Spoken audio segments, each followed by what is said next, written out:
je atelje, v katerem pod Lukovimi rokami nastajajo unikatne kitare oziroma razna brenkala. Za njihovo kakovost je zaslužen predvsem slovenski les. Koliko imamo res v Sloveniji kvaliteten les, še posebej javor, smreka, orh, češnja. Tale klasična lepotica je v celoti izdelana iz slovenskega lesa. Krasijo pa jo tudi unikatne školjke. Zadoni pa tudi zelo lepo. Cena takšne kitare se giblje okrog 5000 evrov, za bolj običajne je cena nižja. Pri akustični kitari je osnovna cena okrog 1800–2000 evrov.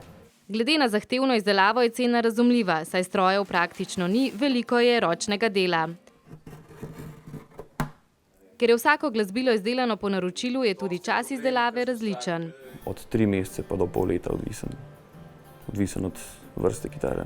Mojstrovine, ki prihajajo izpod Lukovih rok, srečujejo še tako zahtevne naročnike in številne slovenske glasbenike. Vlado Kreslin, Aleksandar Mižek, Jan Gregorka, Tomaž Domicil, Bojan Drobaš. Najbolj ponosen je na bas kitaro, ki je tudi neke vrste novost.